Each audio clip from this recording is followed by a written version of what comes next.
जय हिंद दोस्तों। आशा करता हूँ आप सब लोग बहुत ही बढ़िया होंगे। इस वीडियो के दौरान हम लोग डिस्कस करने जा रहे हैं सीए फाइनल एसएफएम का आरटीपी जो नवंबर 22 के लिए है। इससे पहले कि हम आगे बढ़ें, अगर आपने चैनल सब्सक्राइब नहीं किया तो चैनल सब्सक्राइब करके रखिए, क्योंकि आगे हम लोग मॉक टेस्ट पेपर्स भी सॉल्व करेंगे CA final FR and SFM दोनों के। अगर आपने हमारा टेलीग्राम चैनल ज्वाइन नहीं किया है तो उसकी लिंक नीचे डिस्क्रिप्शन में दी हुई है, आप वहाँ से ज्वाइन कर सकते हैं। वहाँ हम सारी प्लेलिस्ट टीवाई के हो गया, आरटीपी क्वेश्चंस हो गए, एसएफएम एमटीपी के क्वेश्चंस, हमारे कंपाइलर के क्वेश्चन, सब की पूरी प्लेलिस्ट शेयर करते रहते हैं। आप लोगों के लिए काफ़ी हेल्पफुल रहेगा।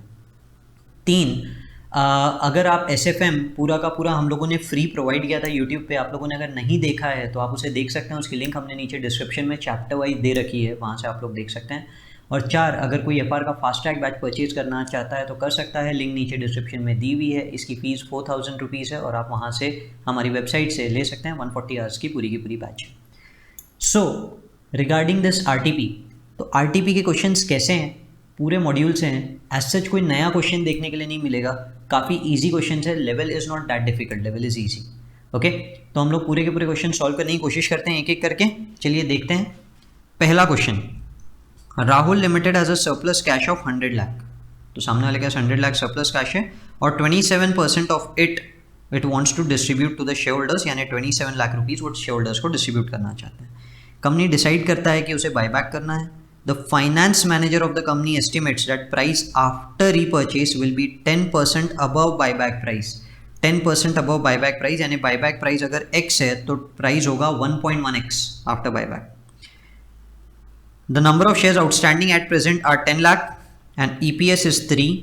Determine the price at which it can be repurchased if market capitalization is 210 lakh after buyback. Market capitalization after buyback चाहिए 210 lakh. So market capitalization after buyback 210 lakh चाहिए, यानी price of the share multiplied by shares will be equal to 210 lakh चाहिए after buyback. तो price of the share तो 1.1x है, ये हमने लिखा, मल्टीप्लाइड बाय भाई शेयर्स कितने, भाई पहले तो 10 लाख थे, फिर कुछ बायबैक कर लिए। कितने अमाउंट के बायबैक किए पता है, पर ये नहीं पता कितने किए, कितने अमाउंट के किए ये पता है। तो कितने अमाउंट के किए भाई 27 लाख, तो कितने किए डिवाइड कर दो बायबैक प्राइस से जो कि x है। बायबैक प्राइस हमने लिखा था x है, तो इक्वल टू 210 लाख। तो हम क्या कर रहे हैं, हम मैथ्स सॉल्व कर रहे हैं, मैथ्स का क्वेश्चन है, ठीक है।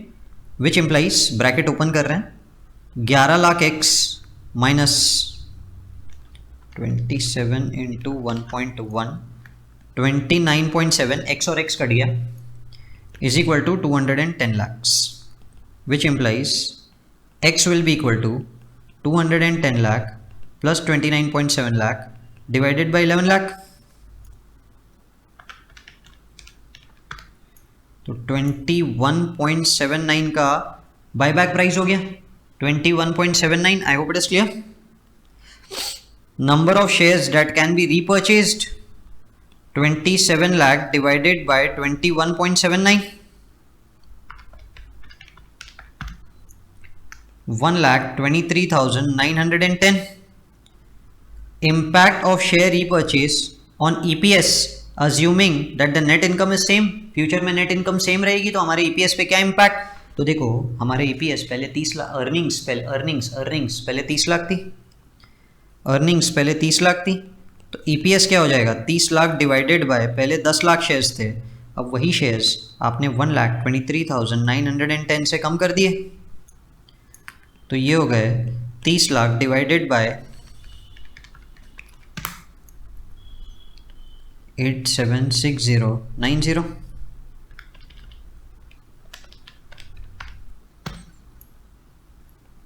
3.42। तो ये हमारा आंसर हो जाएगा। तो काफ़ी सिंपल कॉन्सेप्ट है, एज सच इसके अंदर में बहुत ज़्यादा ट्रिकी कुछ नहीं है। पहला क्वेश्चन इंस्टीट्यूट के आंसर से हम लोग कंपेयर कर लेते हैं कि 21.79 का प्राइस करेक्ट, 123,910 बायबैक करेक्ट, और 3.42 लिखा हमने, वो 3 उन लोगों ने दे के रखा है, ठीक है। चलो मूविंग एड क्वेश्चन। तो आइए क्वेश्चन नंबर 2 देखते हैं। ABC लिमिटेड हैज़ 300 मिलियन क्या हो गया यार, 12% bonds outstanding for 6 years.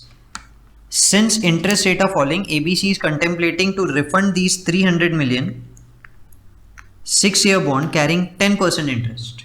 ठीक है, तो अपने को क्या दिख रहा है यार, इंटरेस्ट रेट फॉल हो रहे हैं, तो बोलता है यार नए इशू कर लेते हैं।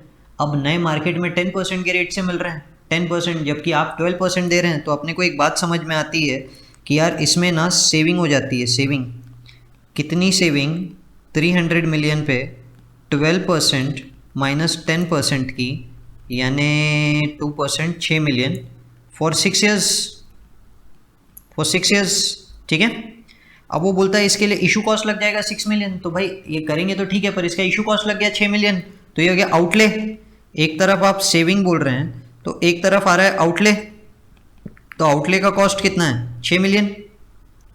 वो बोलता है कॉल प्रीमियम है 4%, मतलब वो जो बाय बैक कर रहे हैं ना, वापस बुला रहे हैं, उस पर प्रीमियम देना पड़ रहा है, उस पर प्रीमियम देना पड़ रहा है, इस पर नहीं। कॉल प्रीमियम, कॉल यानी बुलाने का, बुलाने का प्रीमियम। तो जो बाय बैक कर रहे हैं ना उसका प्रीमियम, तो उसका प्रीमियम भी इमीडिएट देना पड़ेगा।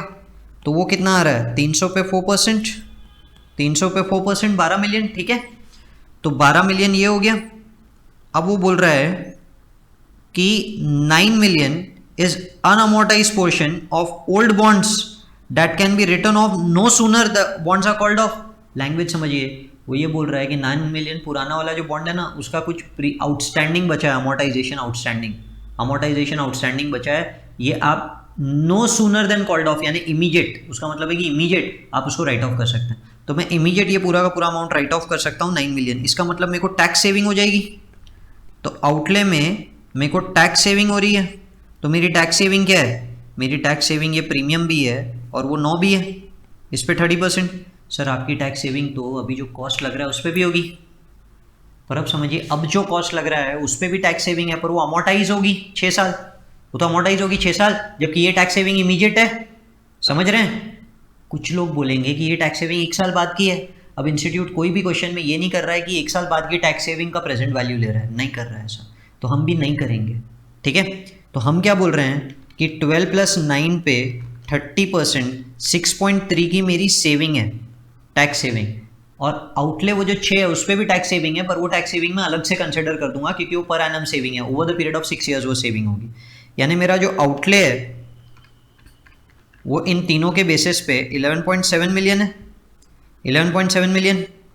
तो बोलता है टैक्स रेट 30%, बताओ क्या करें? तो देखो, पहली बात तो ये आउटले कंपेयर करना है। डिसीजन के लिए क्या करोगे? अगर सेविंग कॉस्ट से ज़्यादा है तो ऑब्वियसली करेंगे शिफ्ट। ऊपर सेविंग दी है, अब उस सेविंग तो हर साल हो रही है, पर मेरे को उसका पीवी लेना पड़ेगा। अब देखिए, ये जो 6 मिलियन है, 6 मिलियन जो अपनी सेविंग है, ये over the period of 6 years है। पर अगर ये सेविंग होगी, ब्याज अगर कम लग रहा है, ब्याज अगर कम लग रहा है तो टैक्स भरना पड़ रहा है, प्रॉफिट बढ़ेगा ना, तो टैक्स भरना पड़ रहा है, तो इस पर टैक्स का आउटफ्लो होगा, टैक्स का आउटफ्लो होगा। तो हम टैक्स की बात करते हैं, पर टैक्स की बात थोड़ी थोड़ी करके करेंगे। देखो क्या हो रहा था, पहले मेरा जो ब्याज था वो 300 पे 12% था, 300 पे 12%, और मेरे को ये अमोर्टाइजेशन भी मिल रहा था, किसका? ये 9 का अमोर्टाइजेशन मिल रहा था।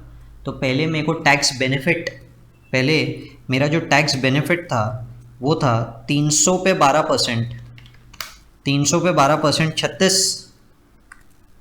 प्लस वो 9/6, इतने का मेरा टैक्स बेनिफिट, इतने पे टैक्स बेनिफिट मिल रहा था, है ना।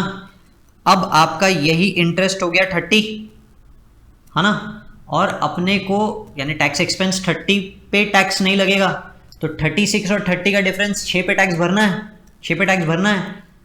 पर ये जो कॉस्ट लग रहा है 6 मिलियन, इसका भी तो अमोर्टाइजेशन मिलेगा over the period of 6 years.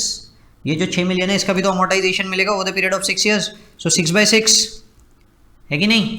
तो मेरे को नेट डिफरेंस पे टैक्स जा रहा है ना जेब से, क्योंकि पहले आउटफ्लो ज़्यादा था, अब आउटफ्लो कम है, तो जो डिफरेंस है उसके ऊपर मेरे को टैक्स भरना पड़ रहा है 30%। आई होप आप समझ पाए। आप बोलोगे सर आपने 9 का डबल इफेक्ट ले लिया, तो 9 का डबल इफेक्ट नहीं लिया है। 9 का यहाँ मेरे को जो इमीडिएट टैक्स सेविंग मिल रहा है वो निकाला मैंने, कि इमीडिएट टैक्स सेविंग क्या मिला, और ऊपर हम जो टैक्स निकाल रहे हैं वो निकाल रहे हैं कि फ्यूचर में पहले क्या टैक्स लग रहा था और अब क्या लग रहा है, जिसके कारण एक्स्ट्रा टैक्स क्या भरना पड़ रहा है। तो ऐसा नहीं है कि 9 का डबल इफेक्ट ले रहे हैं, ऐसा मत सोचना कि 9 का डबल इफेक्ट हो रहा है। ठीक है, चलो, तो पहले क्या हो रहा था, 9 डिवाइडेड बाय 6 प्लस 36, 37.5, और अब 31, इस पे 30% टैक्स हो गया 1.95 मिलियन। तो अगर ये माइनस करूं तो हो जाता है 4.05 मिलियन। तो अब ये 4.05 का प्रेजेंट वैल्यू निकालूंगा 6 साल। अब सवाल उठेगा क्या रेट से। अपने पास क्वेश्चन में दो रेट है, एक है 12%, दूसरा है 10%। तो 12% का रेट पुराना रेट और 10% नया रेट। जाहिर सी बात है आज प्रेजेंट वैल्यू आज के बाजार भाव पे निकलेगी, आज का मार्केट रेट विच इज 10। पहला पॉइंट। दूसरा पॉइंट, यार ये जो 10% है, ये 10% का रेट तो प्री टैक्स है ना यार। आप जो इंटरेस्ट निकाल रहे हो ऊपर 30, ये क्या है, ये प्री टैक्स है ना। पोस्ट टैक्स इंटरेस्ट तो 30 का 70% था। तो वैसे ही इंटरेस्ट रेट जिस पे डिस्काउंट कर रहे हैं, क्योंकि हम जो आउटफ्लो निकाल रहे हैं वो पोस्ट टैक्स है, हम जो सेविंग निकाल रहे हैं वो पोस्ट टैक्स है, हम जो आउटफ्लो यहाँ दिखा रहे हैं 11.7 दिस इज पोस्ट टैक्स। तो पूरा कंपैरिजन अगर पोस्ट टैक्स है तो प्रेजेंट वैल्यू भी पोस्ट टैक्स रेट से निकलना चाहिए, विच शुड बी 10 का 70%, यानी 10 माइनस 30%, 7%। आज का रेट 10%, उस पर 30% टैक्स हटा दो, 7%। तो ये आ रहा है 4.7665। मैं लिख नहीं रहा हूँ, ये आ रहा है, आप लोग सुन पा रहे होंगे और खुद भी कैलकुलेट कर पा रहे होंगे। 4.7665 इसको मल्टीप्लाई कर रहा हूँ 4.05 से, तो सेविंग आ रही है 19.30 million. 19.30 million, obviously it is more than this outlay, more than outlay तो पूरा आता है। आई होप इट इज क्लियर। तो अपन आगे बढ़ रहे हैं क्वेश्चन नंबर 3 की तरफ। Question number 3, Amal limited has been maintaining a growth rate of 12% in dividend. 12% का रेट है। Company has paid a dividend of 3 per share past में। तो फ्यूचर में जो डिविडेंड होगा वो ग्रोथ रेट से बढ़ जाएगा। The rate of market on portfolio, market return है 15%, रिस्क फ्री रेट है 10%, बीटा कोएफिशिएंट 1.2। यानी अगर मेरे को मेरा रिटर्न ऑन पोर्टफोलियो निकालना है तो वह risk free rate plus beta multiplied by market rate है 15, RM माइनस RF यानी 5। तो 5 इंटू 1.2 प्लस 10 यानी 16%। 16% आपका return on the portfolio. You are required to calculate the expected rate of return on company share as per CAPM model and equilibrium price using dividend growth model। तो बहुत ही आसान सवाल है। Market price of the share क्या होता है, D1, ठीक है, divided by RE minus G. RE की जगह RP लिख देते हैं क्योंकि पोर्टफोलियो की बात हो रही है। तो D1 क्या है भाई, पुराना जो डिविडेंड था वो था 3 रुपये। तो 3 रुपये मल्टीप्लाइड बाय ग्रोथ रेट 12% है, तो डिविडेंड 12% से बढ़ जाएगा, डिवाइडेड बाय 0.16 माइनस 0.12। तो ये हो जा रहा है 84 रुपीज़ का price. I hope it is clear. आइए इंस्टीट्यूट का आंसर कंपेयर कर लेते हैं। 84 रुपीज़ का प्राइस, तो कोई दिक्कत नहीं। चलिए और आगे बढ़ते हैं, अगला क्वेश्चन देख रहे हैं। तो बहुत बेसिक क्वेश्चन हो गया। A limited has an expected return of 22%, standard deviation 40%। तो लिख लेता हूँ कि expected return of A is 22% and standard deviation of A is 40%। चलो, B has expected return 24%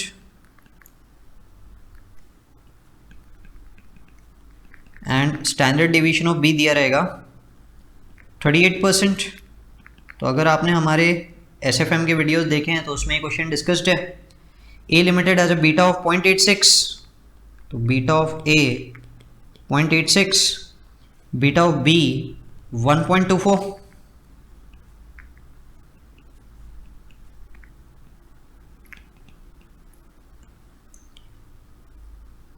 The correlation coefficient between A and B is 0.72। चलो, फिर वो बोलता है standard division of the market is 22%, standard division of market 20%। Okay, suggest investing B में better है कि ए में। तो इसके लिए कोई फॉर्मूले की जरूरत नहीं है, क्वेश्चन देख के क्लियर है कि यार ए 22% रिटर्न दे रहा है और रिस्क है 40%। बी में रिस्क कम है, 38%, फिर भी रिटर्न ज़्यादा है तो बी में इन्वेस्ट करना बेटर है, यही आंसर लिखना है। पहला पार्ट का आंसर यही है।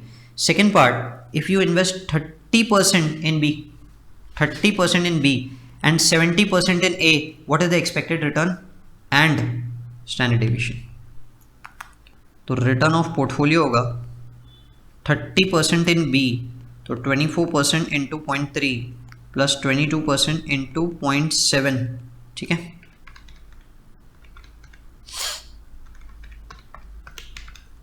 %22.66, 22.6%। स्टैंडर्ड डेविएशन ऑफ पोर्टफोलियो जो कंबाइंड निकलता है, पहले स्क्वायर निकाल लेते हैं अपन उसका, तो वो होता है N1 SD1 square, N1 square SD1 square plus N2 square SD2 square, ठीक है, plus 2 times N1 N2 R into SD1 into SD2। देखिए 0.3 का स्क्वायर, 0.7 का स्क्वायर, 0.7 का स्क्वायर इंटू 0.4 का स्क्वायर प्लस 0.3 का स्क्वायर इंटू 0.38 का स्क्वायर, है ना, plus 2 into 0.3 into 0.7 into R दिया है 0.72 इंटू 0.4 इंटू 0.38, तो ये हो गया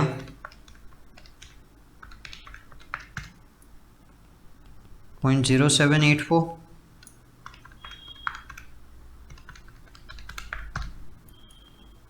.012996,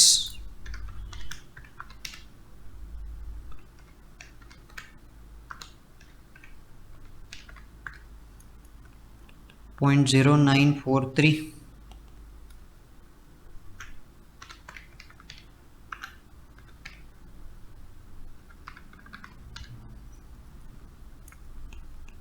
.1857।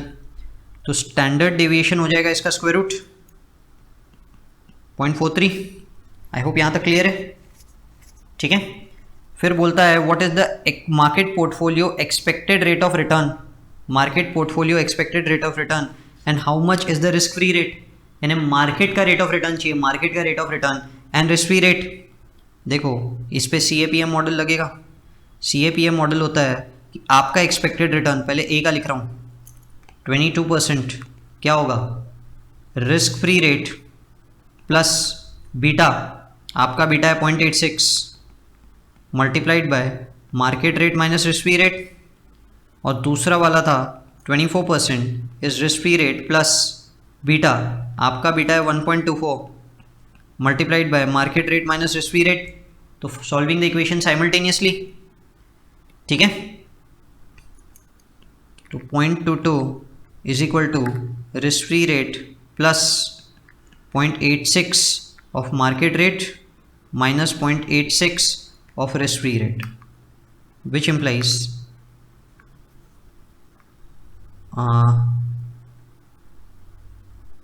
market rate will be equal to, market rate will be equal to F को इस साइड लाना है, F को इस साइड लाना है। पहले तो F है 1 minus 0.86, 1 minus 0.86 तो 0.14 F है, 0.14 F है, तो उसको दूसरी तरफ ले जा रहे हैं 0.22 माइनस 0.14 F डिवाइडेड बाय 0.86। आप एडिशन सब्ट्रैक्शन रूल से कर सकते हैं, जैसे आप कंफर्टेबल हैं आप लोग वैसे कीजिए। This is how I am comfortable, तो मैं ऐसे ही सॉल्व करता हूँ हमेशा। दूसरा था 0.24 is equal to risk free rate plus 1.24 market rate minus 1.24 risk free rate. तो अब ये जो मार्केट है उसकी जगह ऊपर वाला फॉर्मूला लगा रहा हूँ, which implies 0.24 is equal to F minus 1.24 हो गया 0.24 F माइनस 0.24 F, दोनों का subtraction, plus 1.24 into 0.22 minus 0.14 F divided by 0.86, ठीक है, which implies 0.24 is equal to minus 0.24, ये F है, हाँ ये F है, मैंने गलती से M लिख दिया था, वो F है।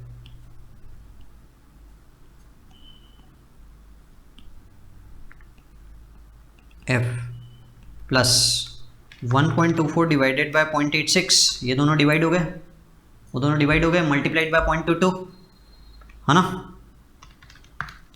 तो ये हो रहा है 0.32 3172 हो रहा है, तो पूरा लिख लेते हैं, आप बोलेंगे तो 0.3172 माइनस 1.24 डिवाइडेड बाय 0.86, जो फिगर आया था वो मल्टीप्लाइड बाय 0.14,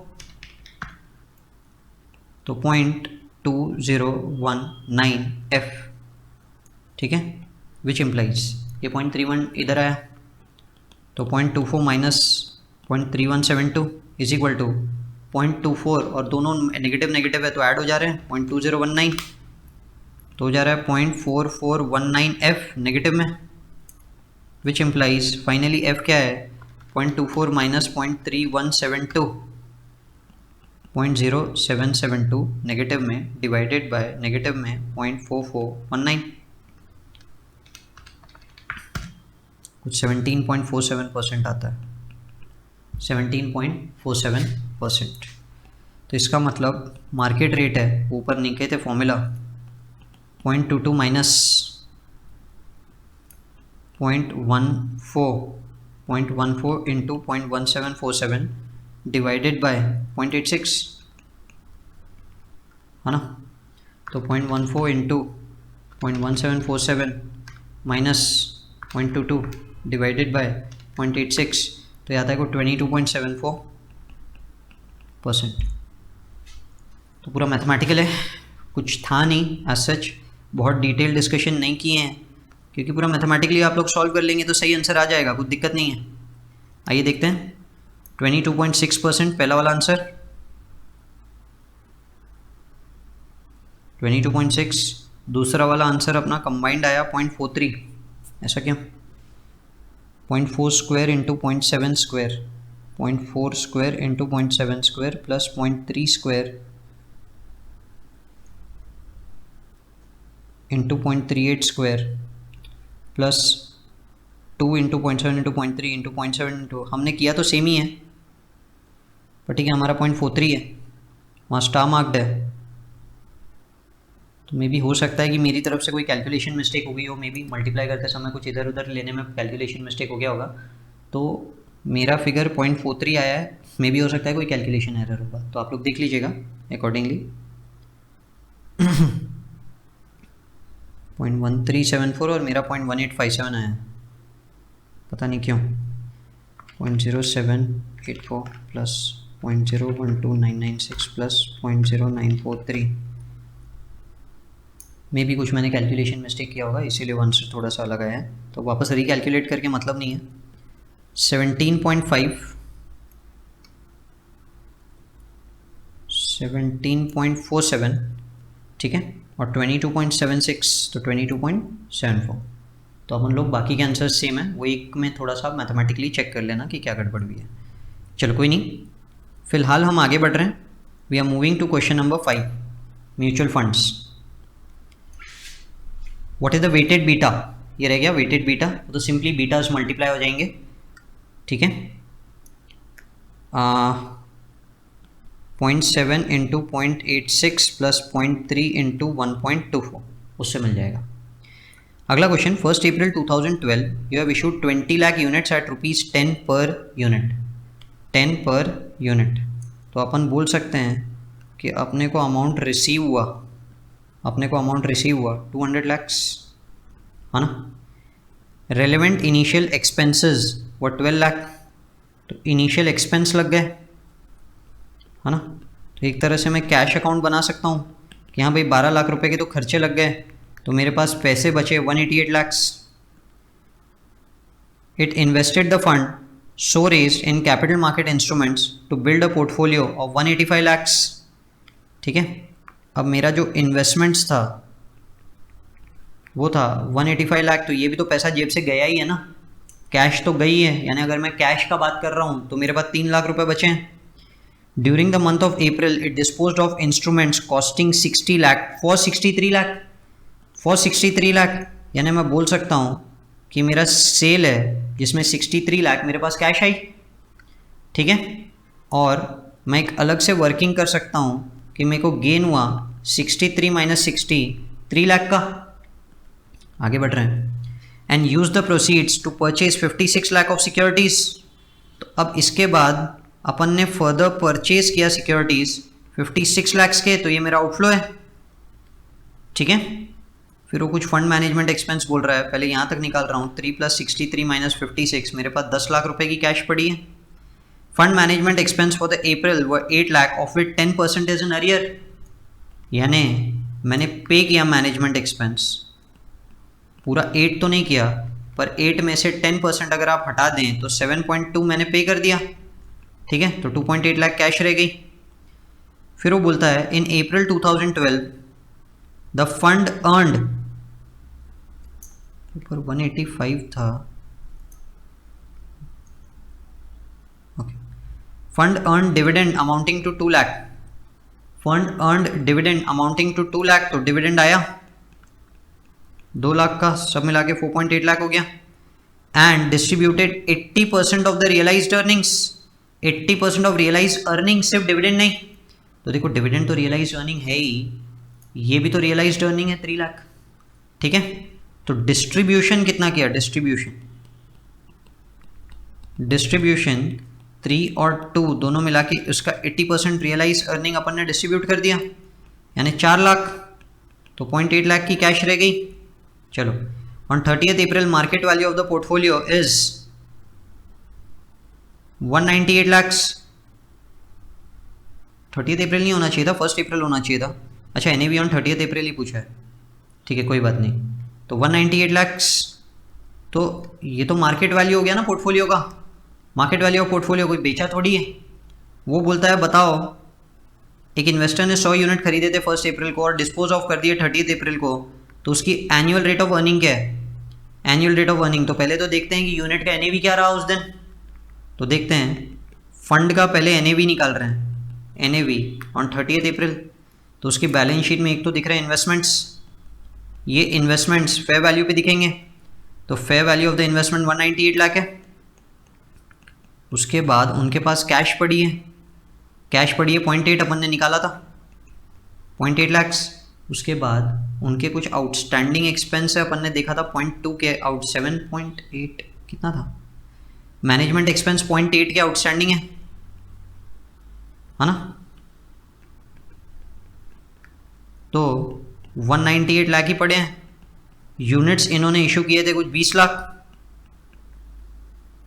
20 लाख, तो NAV हो गया 198 डिवाइडेड बाय 20 लाख, यानी 9.9। आई होप इट इज क्लियर। चलो,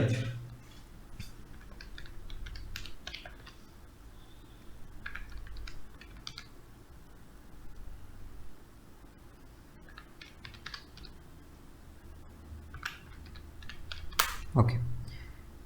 अब ये जो बंदा है जिसने 100 यूनिट खरीदे थे, अपन इसकी अर्निंग्स की बात करते हैं। ये कौन है, आकाश, आकाश की अर्निंग्स। तो भाई इसका एक तो NAV तो 10 से 9.9 हो गया, तो ये तो नुकसान हो गया उसका, उसने पहले ख़रीदा था 10 में, तो 9.9 हो गया, ये नुकसान। पर उसको डिविडेंड मिला है ना, उसको डिविडेंड मिला, वो उसकी अर्निंग। तो हमने टोटल डिविडेंड बांटा था 4 लाख, टोटल डिविडेंड बांटा था 4 लाख, 20 लाख यूनिट होल्डर्स को, ठीक है। तो 4 lakh divided bye 20 lakh unit holders, तो करीब करीब 0.2, ठीक है, पर यूनिट, 0.2 पर यूनिट। तो ये इसकी अर्निंग हो गई 0.1 पर यूनिट, ये 1 महीने की अर्निंग है। तो रिटर्न क्या हुआ, रिटर्न हुआ 0.1, 10 रुपये के इन्वेस्टमेंट पे, 10 रुपये के इन्वेस्टमेंट पे 0.1। भाई ये तो 1 महीने का है, तो 12 महीने का कितना, तो 12% हो गया ना, 12%, 0.12 हो रहा है, यहाँ इंटू 100 भी लिख देता हूँ, 12%, ठीक है। आइए क्वेश्चन नंबर 5 का इंस्टीट्यूट का आंसर देखते हैं। 9.9 और 12%, ओके। तो काफ़ी बेसिक क्वेश्चन है, इतना कुछ खास नहीं था। Moving to the next question. Mister Dayal is interested in purchasing equity shares of ABC limited which is currently selling at 600 each, ठीक है।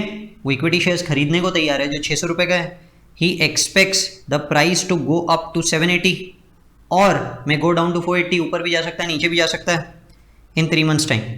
The chances of occurrence are 60% and 40%, 780 जाने के चांस 60%, 480 आने के 40%। The call option on the shares can be exercise at the end of 3 months with a strike price of 630। तो call option available है। अब आप क्या कर रहे हैं, आप खरीदना चाहते हैं शेयर्स, आप खरीदना चाहते हैं शेयर्स, और वो आपको बोलता है combination of share and option बताइए, कॉम्बिनेशन ऑफ शेयर ऑप्शन। तो जो शेयर है, जो कॉल है वो मैं खरीदूंगा थोड़ी, वो तो बेचूंगा ना।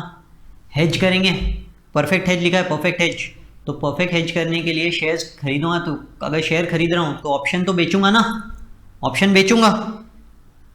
आई होप आप समझ पा रहे हैं। तो चलो देखते हैं क्या हुआ। There are 2 possibilities.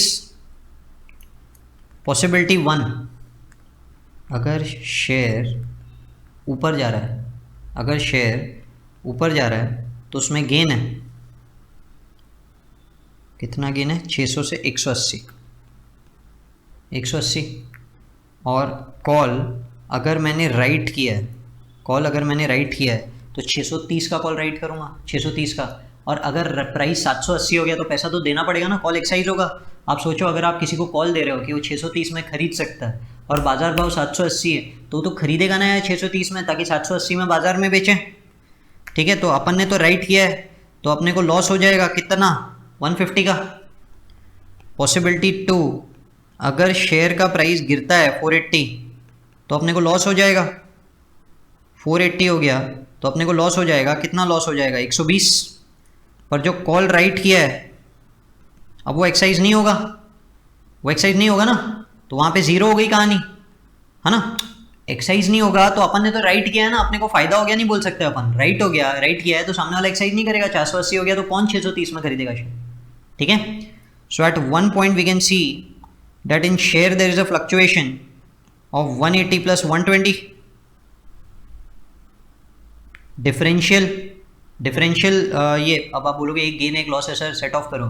नहीं, मैं ये बोल रहा हूँ ऐसे मत समझो, एक काम करो, ऐसे समझो कि 780 से 480 का फ्लक्चुएशन है कंपेरेटिवली। इस फ्लक्चुएशन के बदले, यानी माइनस ऑफ माइनस है ना, माइनस ऑफ माइनस लॉस है, ठीक है। तो इसके बदले कॉल में 150 माइनस 0 का फ्लक्चुएशन है, ठीक है। तो ये आपको क्या दे रहा है रेशियो? ये आपको रेशियो दे रहा है 300/150 या 2/1। यानी वो ये बोल रहा है, वाइस वर्सा सिनेरियो भी आप देख सकते हैं कि वो आपको ये बोल रहा है कि हर एक कॉल ऑप्शन के बदले आपने 0.5 शेयर बाई करना चाहिए परफेक्ट हेज के लिए। परफेक्ट, तो इसका मतलब ये है कि अगर अपन एक शेयर बाय करते हैं, एक शेयर बाय और 2 कॉल राइट करते हैं, तो एक शेयर बाय किया और गेन वाला पोजीशन है, गेन वाला पोजीशन, तो अपन 400 अपन बाय किए 600 पे, अपन बाय किए 600 पे और अपन सेल कर रहे हैं 780 पे, अपन सेल कर रहे हैं 780 पे, बराबर। और 2 कॉल अगर अपन राइट करते हैं, 2 कॉल अगर अपन राइट करते हैं, तो 2 कॉल राइट करने के अपने जेब से नुकसान 150 और 150 300, है ना, 300। तो नेट इनफ्लो जो है अपना वो कितना है? 480 रुपये। नेट इनफ्लो कितना है? 780 माइनस 300, 480 रुपये। नुकसान वाला पोजीशन देख रहे हैं, नुकसान वाला पोजीशन, कि अगर अपने को एक शेयर अपन बेचते हैं तो 480 में बिकेगा, एक शेयर अपन बेचते हैं तो 480 में बिकेगा, बराबर।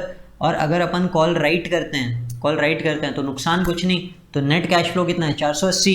आइदर केस हमारा जो कैश फ्लो है वो 480 का 480 रहेगा। आइए इंस्टीट्यूट का आंसर देखते हैं यहाँ तक, यहाँ तक कि भाई कहाँ गया यार, हाँ। तो पहले उन्होंने 0.5 निकाला है।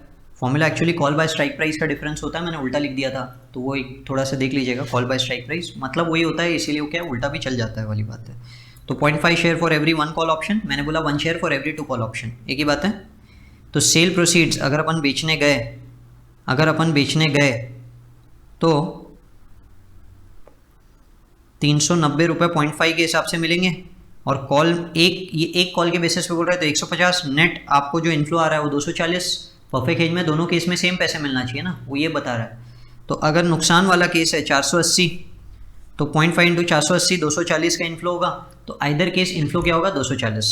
तो आप बोलोगे सर मेरा जो इनिशियल इन्वेस्टमेंट है, जो मेरा इनिशियल इन्वेस्टमेंट है वो तो 600 है ना, और आधा शेयर है तो 300 है। आधा शेयर है तो 300 है सर, मेरे को तो नुकसान हो रहा है ना, नुकसान है ना। तो वो नुकसान का क्या मतलब, ये कंपेंसेट तो नहीं हो रहा, कंपेंसेट होगा with the help of that premium.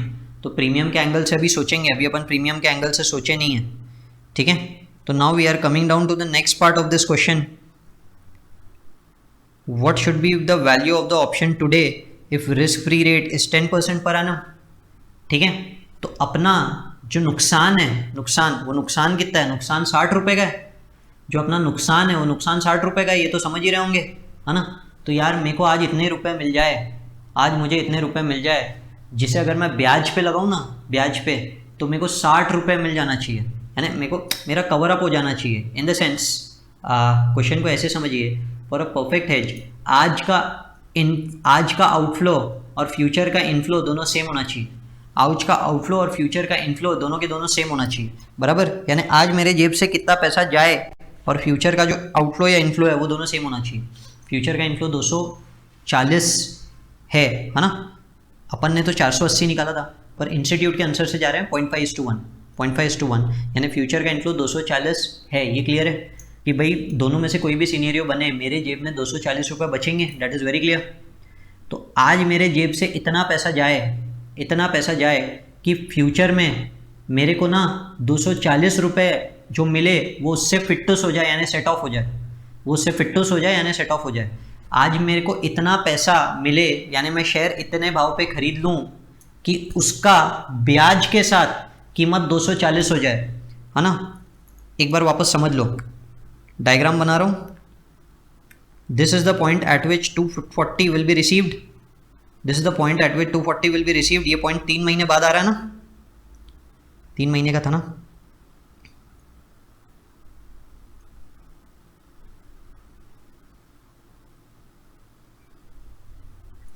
Three months, ठीक है। तो आज 0 पॉइंट पे मेरे को एक आउटफ्लो करना है, इतना आउटफ्लो जो विथ इंटरेस्ट कितना बने, 240, क्योंकि 240 तो क्लियर है कि अपने को 3 महीने बाद मिलने वाले हैं, ये मैंने आपको बताया था। देख लो, अगर प्राइस 180 हो गया, सॉरी 780 हो गया, अगर प्राइस 780 हो जाता है तो देखो मेरे को तो 780 पे शेयर बिका, मैं 0.5:1 रेशियो पे चल रहा हूँ कि मैं हर एक कॉल ऑप्शन के पीछे 0.5 शेयर खरीदूंगा, एक कॉल ऑप्शन राइट करूंगा और 0.5 शेयर खरीदूंगा, ठीक है ना। तो इंस्टीट्यूट का जैसा आंसर है उससे एट पार रखने के लिए, अदरवाइज 2:1 ही कर लेते हैं। तो 0.5 शेयर के बदले मेरे को क्या मिलेगा, 780 इंटू 0.5, 390 रुपये मिलेंगे, 390 रुपये मिलेंगे, समझ में आया। और कॉल के पीछे मेरे जेब से पैसे कितने जाएंगे, वहाँ तो नुकसान है, वो तो ऊपर लिख के बैठे हैं, वहाँ नुकसान है 150, तो 150 माइनस 390, मेरे जेब में नेट आए 240। सेकेंड केस देख रहे हैं लॉस वाला, लॉस वाले में शेयर 480 में बिकेगा, कॉल में कुछ नहीं जाएगा जेब से, तो 480 का 0.5 आधा शेयर ही मिला ना, आधा शेयर ही अपने पास, तो 240, कुछ भी हो 240 आने वाले हैं 3 महीने बाद। आज इतना पैसा जेब से जाए कि उसकी प्रेजेंट वैल्यू 240 की प्रेजेंट वैल्यू जितना हो वो विथ इंटरेस्ट, यानी उसके ऊपर रिस्क फ्री रेट के ऊपर इंटरेस्ट ऐड कर दूँ तो 240 के आउटफ्लो के साथ वो फिटनेस हो जाए, सेट ऑफ हो जाए। And risk free rate is given as 10%, it is always assume कि रिस्क फ्री रेट पे आप लोन ले सकते हैं। तो ये कितना होना चाहिए, ये कितना होना चाहिए, दिस शुड बी 240 का present value divided by 1 + 10% into 3/12, क्योंकि 3 महीने का रेट है, ठीक है। 240 डिवाइडेड बाय 1.025, 234.15, आज का आउटफ्लो 234.15 होना चाहिए।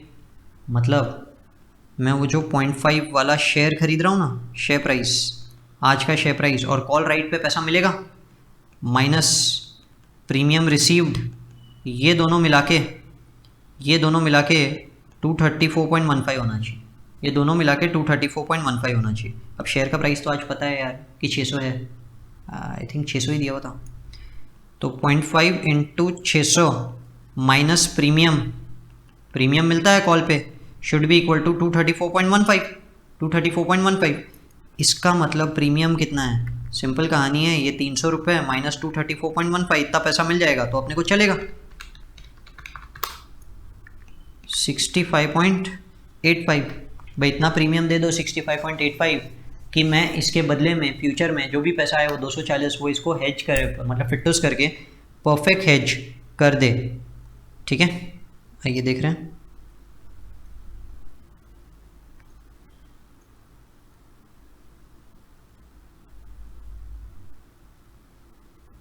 65.85, 65.85। तो I have tried to explain you the logic behind it. अपने वीडियोज़ के अंदर में भी ये लॉजिक डिस्कस्ड है, तो इतना दिक्कत होना नहीं चाहिए वैसे। क्वेश्चन का third part, what is the expected rate of return on the option. ये जो ऑप्शन है इसमें एक्सपेक्टेड रेट ऑफ रिटर्न क्या है, वो तो उस प्रॉबिलिटी से निकल रहा है 60 और 40, 60-40। यानी अगर मैं ये ऑप्शन राइट करता हूँ तो आज मेरे जेब में पैसा आ रहा है 65.85 और ऑप्शन के बदले में फ्यूचर में रिटर्न क्या मिलेगा, तो दो पॉसिबिलिटी, या तो 150 का आउटफ्लो होगा या कुछ नहीं होगा, या तो 150 का आउटफ्लो होगा या कुछ नहीं होगा। वो दोनों की प्रॉबिलिटीज़ दी हुई है। तो 150 का आउटफ्लो है, 60% चांसेस, बराबर यही दिया ना 60-40, तो 150 का आउटफ्लो 60% चांसेस बराबर, तो वही यहाँ पे समझाया हुआ है।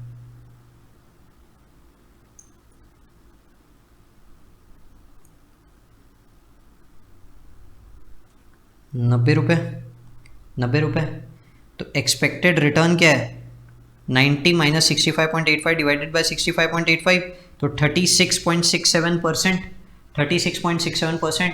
अब आप बोलोगे सर ये एक्सपेक्टेड रिटर्न कैसे है, ये तो मेरा आउटफ्लो है, ये तो मेरा आउटफ्लो है क्योंकि मैंने कॉल ऑप्शन राइट किया है, ठीक है। तो कॉल ऑप्शन के बायर के एंगल से रिटर्न की बात हो रही है, कॉल ऑप्शन के बायर के एंगल से बात हो रही है, राइटर के एंगल से ये बात नहीं हो रही है, ठीक है। आई होप आप समझ पा रहे हैं। तो that is what it actually means, expected value option.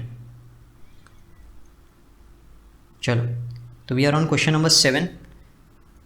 आप लोगों को क्वेश्चन नंबर 3 में थोड़ा बहुत डाउट हो सकता है, पर अभी बहुत ज़्यादा डिस्कशन नहीं करें, सारे डिस्कशन वीडियोस में, आप वीडियोस के अंदर में देख सकते हैं। We have discussed the same in derivatives video, उसका लिंक नीचे डिस्क्रिप्शन में दिया। Ram buys 10,000 shares at a price of 22 per share, जिसका बीटा है 1.5, ठीक है। तो आपने एक एक्स करके शेयर खरीदा, क्वांटिटी 10,000, प्राइस 22, बीटा 1.5, बाय किया आपने। फिर वो बोलता है कि 5,000 शेयर्स आपने सेल किए हैं एट अ प्राइस ऑफ 40 पर शेयर। कौन सा शेयर है यार ये, एक्स ए, क्वांटिटी 5,000, सेल किए हैं, तो सेल करने का प्राइस 40 पर शेयर, और beta 2, he obtains a complete hedge Nifty 1000 each वाला, 1000 ईच वाला निफ्टी है जिससे अपन हेज कर रहे हैं, ठीक है।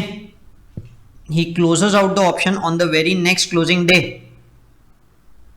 ओके, अब आप समझिए कि इसमें क्या होगा। अगर अपने को हेज करना है तो अपने को क्या होगा, तो पहले तो पोजीशन समझनी पड़ेगी, अपनी पोजीशन क्या है, ठीक है। अब जो बीटा ऑफ मार्केट होता है वो 1 होता है, बीटा ऑफ मार्केट 1 होता है, और 1000 रुपीज़ के कॉन्ट्रैक्ट है, वो उसने बता दिया 1000 इज द कॉन्ट्रैक्ट प्राइस, और उससे आपको परफेक्टली हेज करना है।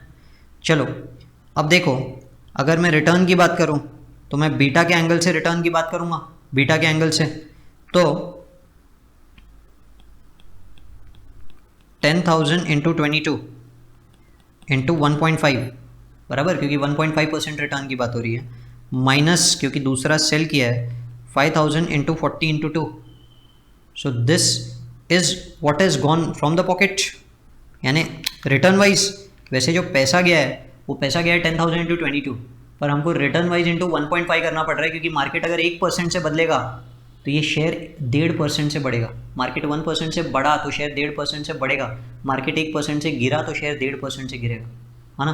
तो कंपेरेटिव हेज के लिए मार्केट पे, यानी इस शेयर को अगर हेज करना है, इस शेयर को अगर हेज करना है निफ्टी से, तो निफ्टी 1.5 टाइम्स लेना पड़ेगा, निफ्टी 1.5 टाइम लेना पड़ेगा, और क्योंकि ये शेयर बाय किया है निफ्टी सेल होगा, और ए सेल किया है तो निफ्टी बाय करना पड़ेगा, समझ रहे हैं।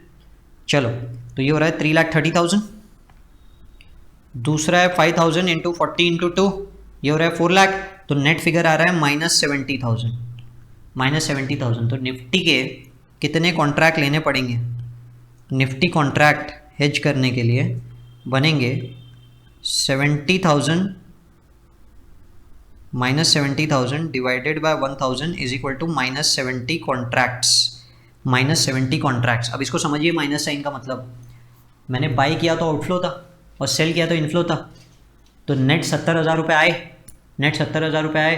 ये भी बोल सकता हूँ कि सेल भारी है, बराबर है, सेल भारी है, तो नेट 70,000 आए, मैं 70,000 रुपये तक के देने को तैयार हूँ परफेक्ट हेज के लिए। यानी सॉरी, एक्चुअली 70,000 रुपये आई नहीं है, पैसा जो कैश फ्लो है वो 70,000 नहीं है, कैश फ्लो तो 10,000 इंटू 22 और 5,000 इंटू 40 ही था, ठीक है।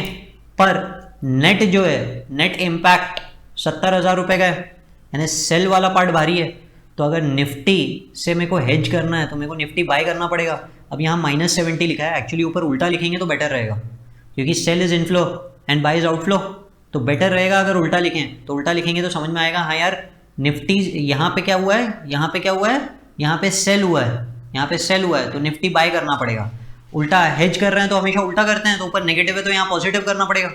मैं ऐसा इसलिए लिखता हूँ ताकि ये बात आपको समझ में आए, क्या यार ऊपर नेगेटिव है तो नेगेटिव मतलब सेल भारी, तो सेल भारी है तो निफ्टी में क्या करना पड़ेगा, बाय करना पड़ेगा। तो you are going to buy 70 contracts. Minus में आ रहा है तो नेगेटिव में नहीं लिख देंगे, ठीक है, क्योंकि हेज में हमेशा उल्टा करते हैं, हेज में उल्टा करते हैं। Therefore 70 contract buy, 70 contracts buy. तो अपन आगे बढ़ रहे हैं, अपन देख रहे हैं कि हुआ क्या। नेक्स्ट डे एक्स का प्राइस 2% टूट गया, एक्स का प्राइस 2% टूट गया, तो loss on x, loss on x 22 rupees पर share into 1000 into 2%, 440।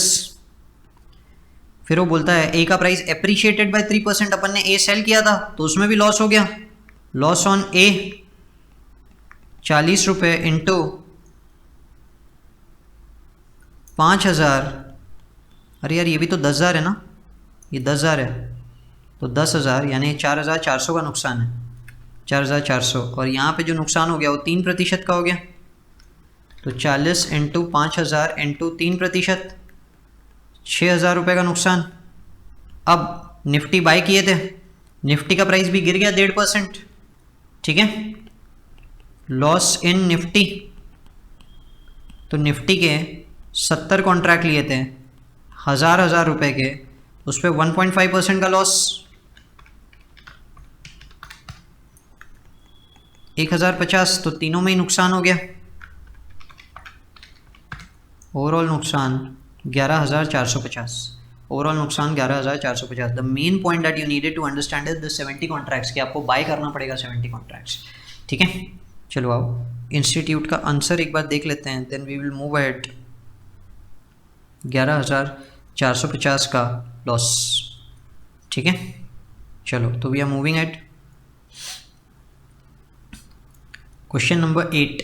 Again a question जो ऑलरेडी हमारे जो हम लोगों ने वीडियोस अपलोड करके रखे हैं फॉरेन एक्सचेंज वगैरह के, फॉरेक्स के, फॉरेक्स में नहीं डेरिवेटिव्स के अंदर में ये वाला वीडियो अपलोडेड है, ठीक है। A limited UK has imported some chemicals worth USD 364,897 from one of the US suppliers, ठीक है। तो यूके बेस्ड कंपनी है और USD में माल इम्पोर्ट कर रही है, इम्पोर्ट कर रही है, तो इम्पोर्ट कर रही है तो USD देना पड़ेगा, ठीक है। अपने को पे करना है USD, तो इससे अपने को समझ में आता है कि अपने को बाय करना है USD, अपने को बाय करना है USD। इसका एक और इम्प्लीकेशन है कि will have to sell euro या UK डॉलर्स स्टर्लिंग, जैसा रेट दिया उसके अकॉर्डिंगली देखेंगे। The amount payable in 6 months time, the relevant spot rate and forward rates are given below. तो आपको जो स्पॉट रेट दिए हैं और 6 month फॉरवर्ड रेट दिए हैं ये USD में दिए हुए हैं, ठीक है। GBP है, GBP, तो मैं यहाँ पे सेल GBP लिख देता हूँ, ग्रेट ब्रिटिश पाउंड। तो आपको जो भी रेट दिए हुए हैं वो रेट क्या दिए हुए हैं, USD 1.5617 पर GBP होगा ना, पर GBP होगा, समझ में आ रहा है, पर GBP। और हम बाय सेल डिसाइड करते हैं नीचे वाले प्राइस से, GBP के प्राइस से। इसका मतलब जो पहला प्राइस है 1.5617 is the price at which you can sell GBP, ठीक है। ये प्राइस क्या है, ये सेल GBP का प्राइस है, और ये प्राइस क्या है, ये बाय GBP का प्राइस है।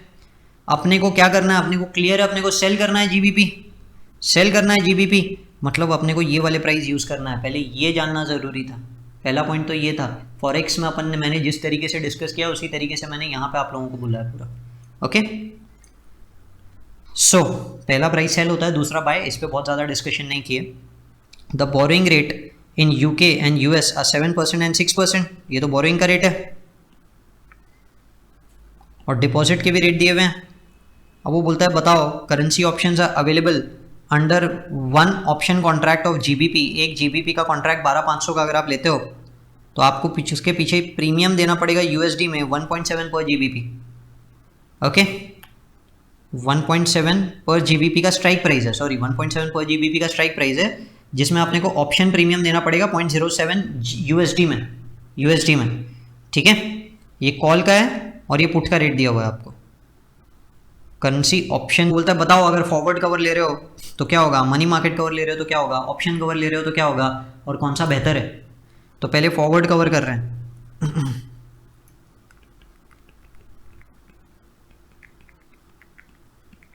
अगर आप फॉरवर्ड कवर लेते हैं तो आपको जब पैसे देना है तब ये वाला रेट रहेगा एप्लीकेबल, है ना, ये रेट पे ही खरीदना पड़ेगा। डॉलर्स जीबीपी सेल करेंगे तो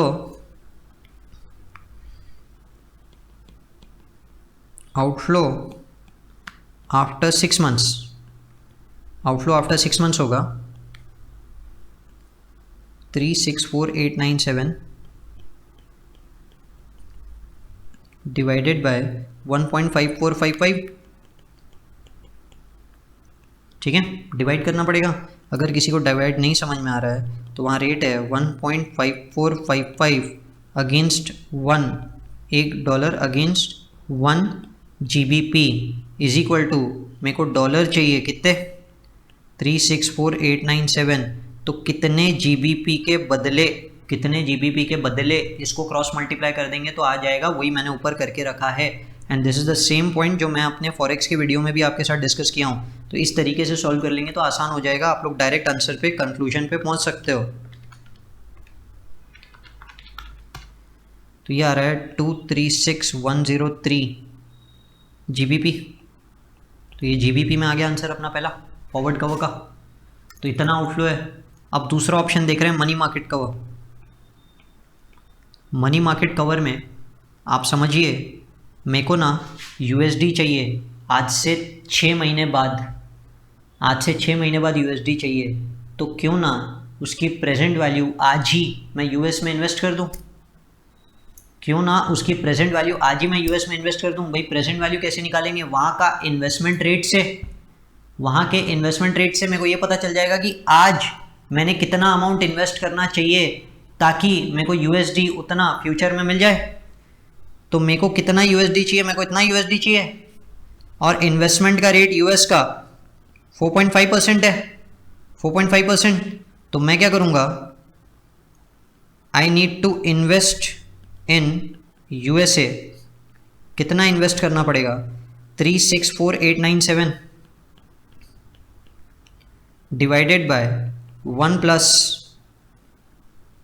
4.5% इंटू 6/12। ठीक है, चलो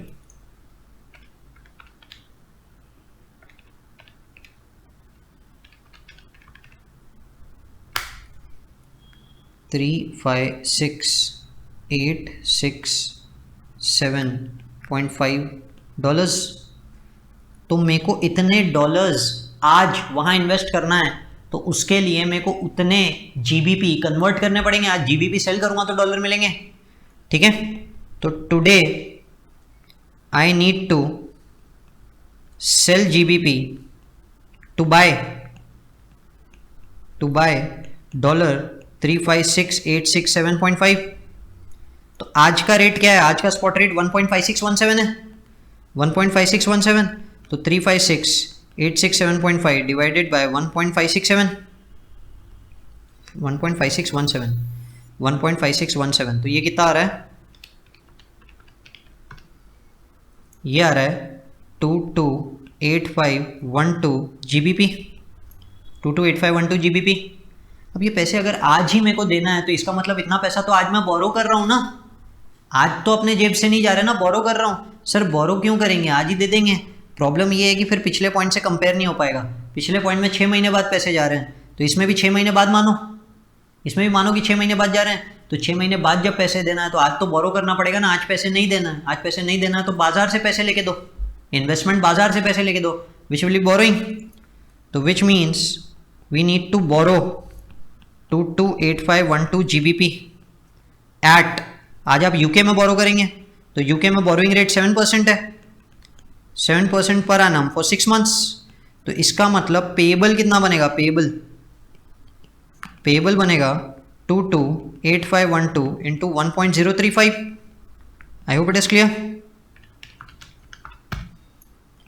236510 GBP, 236510 GBP। पिछले ऑप्शन में अपने जेब से जा रहा था 236103 और इस ऑप्शन में जा रहा है 236510। पहले अपन ये दो ऑप्शंस के आंसर्स इंस्टीट्यूट के कंपेयर कर लेते हैं, फिर तीसरे ऑप्शन की तरफ चलते हैं। चलो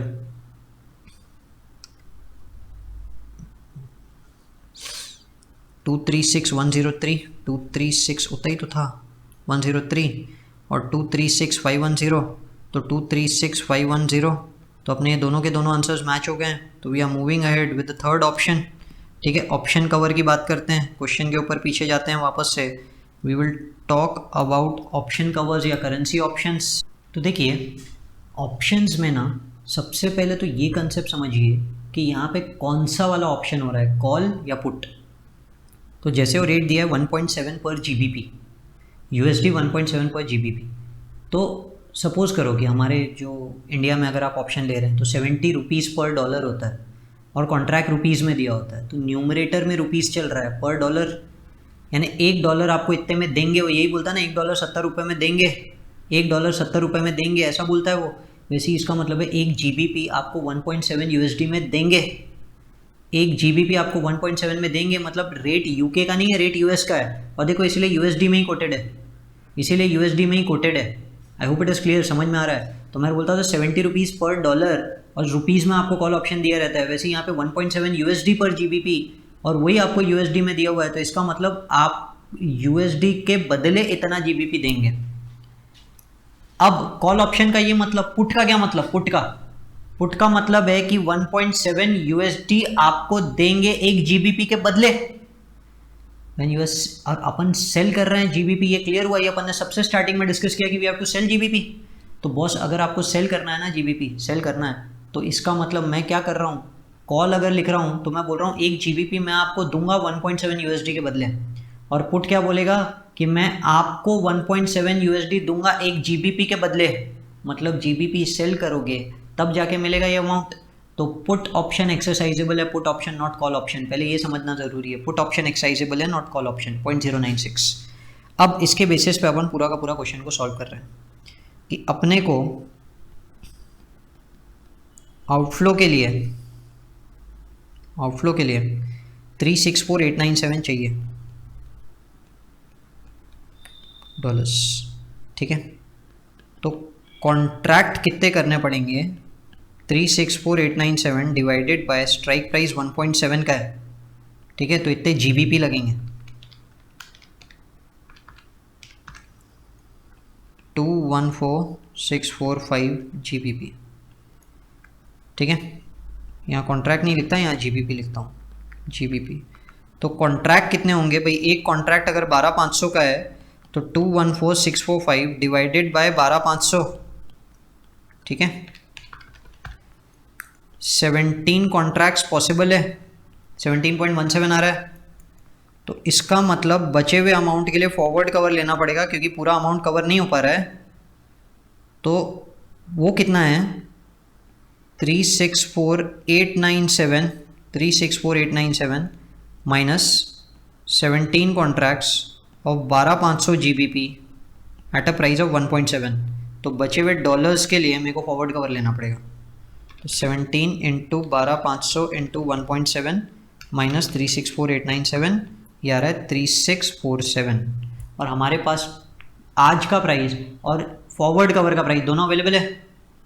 ठीक है, अब इसके लिए प्रीमियम का आउटफ्लो हो रहा है, और ध्यान रखिए प्रीमियम का आउटफ्लो आपको डॉलर्स में दिया हुआ है। तो 17 कॉन्ट्रैक्ट्स 12500 GBP और हर GBP के लिए 0.096 USD देना पड़ेगा। यानी ये जो अमाउंट निकल रहा है ये USD में निकल रहा है।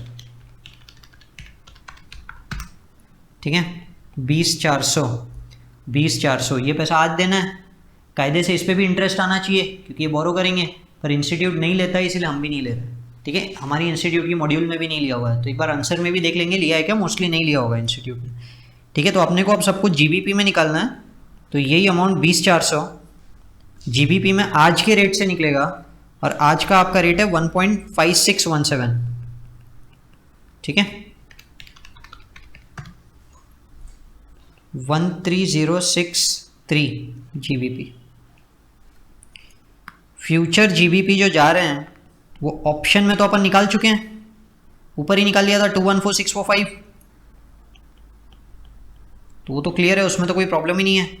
फॉरवर्ड कवर निकाल रहे हैं, फॉरवर्ड कवर में अपने जेब से 3647 डिवाइडेड बाय प्राइस है 1.5455, इतना पैसा जाने वाला है। तो यार है 2360 लिख रहा हूँ मैं, जीबीपी राउंड फिगर में निकाला है, तो सब मिला के आ रहा है 13063, 214645, 2360, 230068। ठीक है ना।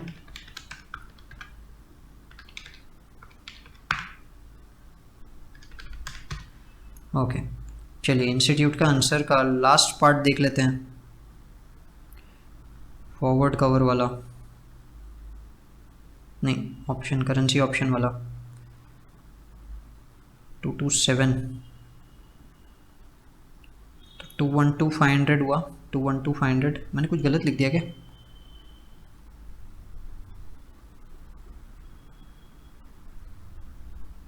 अच्छा रुकिए, मैंने ये पूरा लिख दिया था, ये पूरा नहीं लेना था, 17 कॉन्ट्रैक्ट की वैल्यू लेना था, सॉरी मेरी गलती है, मेरे को लगा मैंने निकाल के रखा है, निकाल के नहीं रखा था। 17 ऑप्शंस इंटू 12500। ठीक है, सो 212500 तो ये हो रहा है 212500 प्लस 13063 प्लस 2360, 227923। ओके, अब ये इंस्टीट्यूट के आंसर से मैच करता है। तो अपने को क्या करना है, तीनों में यही सबसे बेस्ट है, तीनों में सबसे अच्छा यही है, तो यही वाला करेंगे। I hope it is clear. चलो we are coming back, next question, question number 9।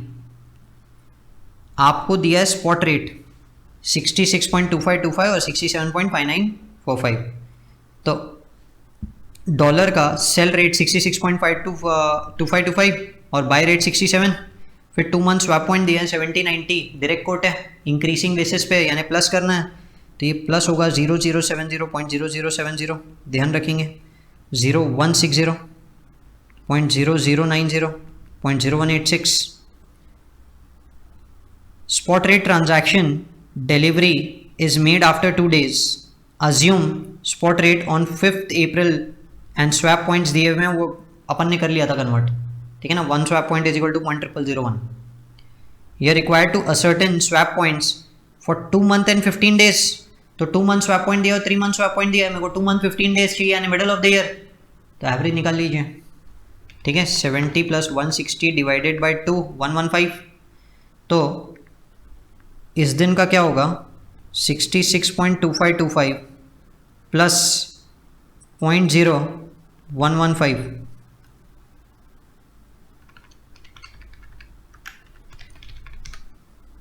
तो 66.264, और दूसरा वाला 90 प्लस 186 डिवाइडेड बाई 2, 138, तो 67.5945 प्लस 0.0138,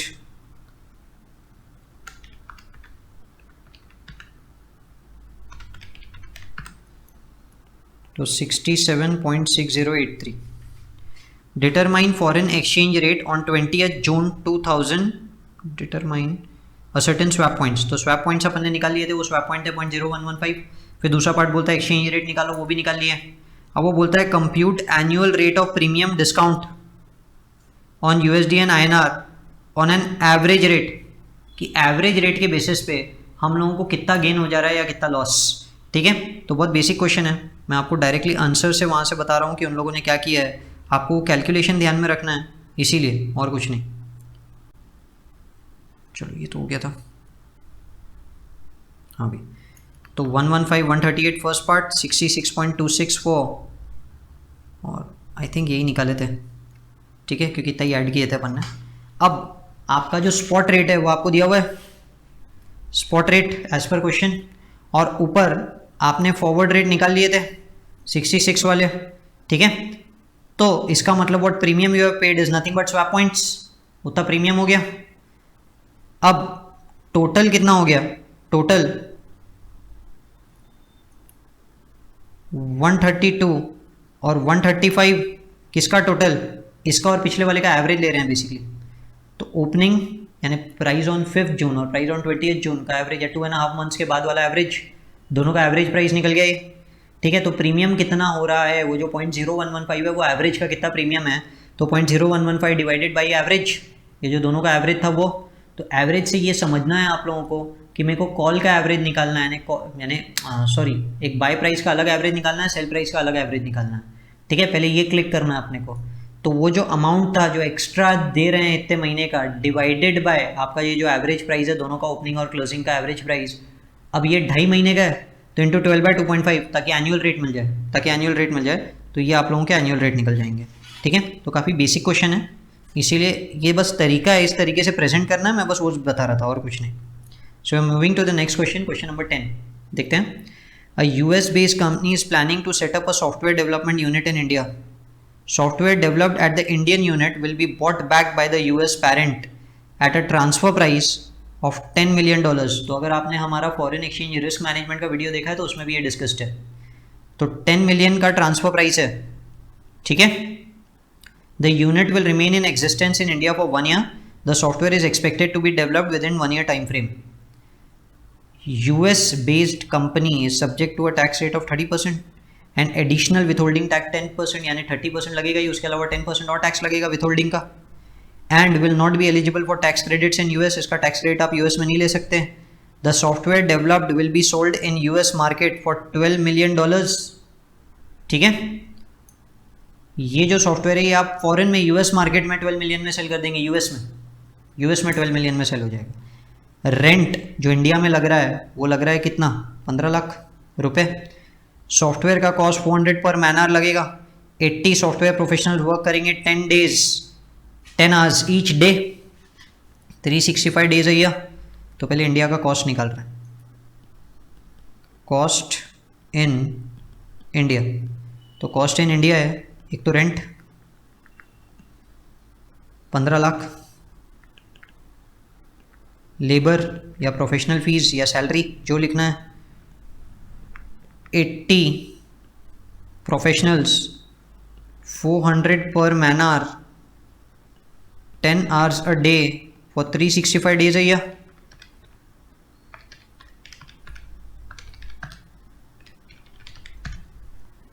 तो 1168 lakhs, ठीक है।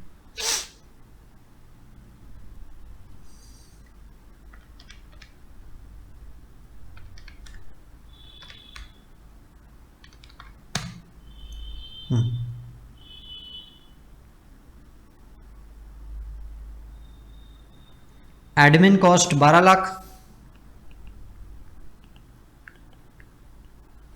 तो 15 + 1168 + 12 1195 lakhs टोटल। अब US डॉलर का रेट है 48 पर डॉलर। अब ऊपर लिखा है software developed at Indian unit will be bought back by the US parent at a transfer price of $10 million। अब ये पूरे के बदले में पैसे जो अपन दे रहे हैं वो दे रहे हैं 10 मिलियन और 48 का रेट है, ठीक है। तो इंडियन कंपनी के लिए रेवेन्यू हुई 100 लाख इंटू 48, 4,800 lakhs, ठीक है। 4,800 lakhs, तो 4,800 minus 1195 is 3,605 lakhs profit before tax. इस पे टैक्स 30% पे करना पड़ेगा, 1081.5 lakhs माइनस कर दिया तो 3605 profit after tax, 2523.5 lakhs profit after tax. अब ये जो प्रॉफिट आफ्टर टैक्स है, इस पे repatriation tax with holding tax लग जाएगा 10%, वो इसी पे लगेगा। तो 252.35 lakhs, तो बचा 2271.15 lakhs। अब इंडियन कंपनी इन पैसों का करेगी क्या? ये तो वापस पेरेंट कंपनी को लौटा देगी ना, लौटा देगी। तो रिटर्न भी अब क्योंकि एक ही रेट दिया है तो 48 के रेट से ही लेंगे, ठीक है। तो डिवाइड कर रहा हूँ 48 के रेट से, $47.3156 lakhs रिटर्न कर दिया। यानी कॉस्ट टू यूएस कंपनी कितना पड़ा? कॉस्ट टू यूएस कंपनी कितना पड़ा? 10 उन्होंने दिया था, 10 यानी 100 lakhs, 100 लाख उन्होंने दिया था, जिसमें से 41.3156 उनको वापस मिल गया, यानी $52.6844 lakhs उनका कॉस्ट। और बेच रहे हैं 12 मिलियन, यानी 120 लाख में बेच रहे हैं, 120 लाख में। तो पूरा ही रहा है ना यार, फीजिबल है। ओके, ज़्यादा ही पैसे बच रहे हैं ना, फीजिबल है, तो डेफिनेटली प्रोजेक्ट को टेक ओवर करना चाहिए। तो बहुत बेसिक क्वेश्चन है, इतना कुछ खास है नहीं। इंटरनेशनल फाइनेंशियल मैनेजमेंट के चैप्टर में हम लोगों ने उसे कवर करके रखा। We are moving ahead to the next question, question number 11। XYZ limited borrows 15 million euro, sorry sterling, GBP at a rate of 6 month LIBOR plus 10% for a period of 24 months। आपने 24 months के लिए बोरो किया है। Company anticipates a rise in LIBOR and hence is proposes to buy a cap option from the banker at a strike price of 8%। यानी कि भाई LIBOR का rate बढ़ेगा तो 8% का कैप लगा दें कि 8% के ऊपर अगर रेट गया तो मेरे जेब से पैसा नहीं जाना चाहिए, मेरे जेब से पैसा नहीं जाना चाहिए। समझ में आया? लिबोर का रेट, लिबोर का, सिर्फ LIBOR. The lump sum premium is 1%, उसके लिए अपन ने 1% प्रीमियम दिया फॉर द एंटायर पीरियड, पूरे पीरियड के लिए। And fix rate is 7% per annum, तो अपने जेब से जाने वाला है 1% प्रीमियम। तो 1% प्रीमियम कितना हो गया? 15 लाख मिलियन पे 0.15 million. I hope it is clear. ये पूरे पीरियड के लिए। अब ये पर एनम में पर एनम नहीं लिखा है वो, ठीक है, पर एनम नहीं लिखा है, तो इतना प्रीमियम देना है। The actual position of LIBOR is as under, तो एक्चुअल पोजीशन से समझते हैं कि क्या होगा। अगर लिबोर का रेट 9% हो जाता है, 9%, तो आपने तो कैप लगा दी 8 पे, तो 8 के ऊपर का पैसा जिससे आपने ये कैप लगाई, जिससे आपने स्वैप लिया, वहाँ से सेविंग होगी ना 1% की, सेविंग होगी 1% की, ठीक है। अपना ये जो रेट है ये 24 मंथ्स के लिए, 24 मंथ्स और 6 मंथ लिबोर है, 6 मंथ लिबोर, तो हर 6 महीने की बात हो रही है, हर 6 महीने की। तो पहला वाला जो लिबोर है उसमें 6 महीने की सेविंग 1% के हिसाब से, 15 मिलियन पे 1% की सेविंग 6 महीने के हिसाब से हो रही है।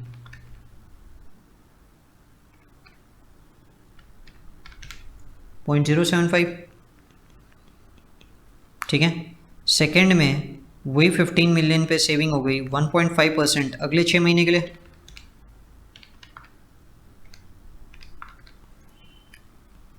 .1125। उसके बाद वाला जो लिबोर है 10% यानी 2% की सेविंग हो गई अगले 6 महीने के लिए, 0.15। इन सब के लिए जब हम लोग ये पैसा देते हैं ना 1% प्रीमियम, ये 1% का प्रीमियम, तो ये तो 4 इक्वल इंस्टॉलमेंट्स में पे करेंगे ना over the period of 4 years, यानी उस बेसिस पे करेंगे ना, इमीडिएट पेमेंट थोड़ी होगा।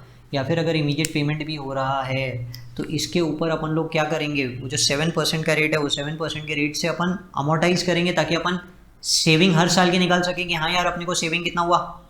मुद्दा समझ रहे हैं? ये 7% के रेट से, देखिए आंसर से समझाता हूँ, नहीं तो पूरा का पूरा टेबल वापस से बनाना पड़ेगा, ठीक है। देखो ये सेविंग अभी अपन ने निकाली है ना, यही सेविंग्स अपन ने निकाली अभी 1%, 1.5% और 2% के हिसाब से। अब ये देखो ये कैसे आया, ये अपना अमाउंट है जो अपने जेब से जा रहा है 0.15 मिलियन डिवाइडेड बाय, ठीक है, अपन over the period quarterly basis पे इसको स्प्लिट कर रहे हैं। तो स्प्लिट कैसे होगा, डिवाइड कर देंगे एन्युटी फैक्टर से। क्या रेट रहेगा, 7% है तो 3.5% फॉर 4, क्योंकि 4 क्वार्टर्स रहेंगे। डेटा आपको 3 क्वार्टर्स का दिया है, बस सॉरी क्वार्टर्स नहीं, 4 6 मंथली रहेंगे, 4 6 मंथली रहेंगे, 2 साल है ना, 24 महीने का कॉन्ट्रैक्ट है, 24 महीने। डेटा सिर्फ 3 6 मंथली का दिया है, पर वहाँ पे लेना 4 ही है, वहाँ लेना 3 नहीं, गड़बड़ हो जाएगा। समझ में आ रहा है? तो कंपैरिजन पर्पस के लिए एन्युटी निकल रहा है 1.035 7% पर एनम रेट है, तो उसको 6 मंथ रेट पे कन्वर्ट किया।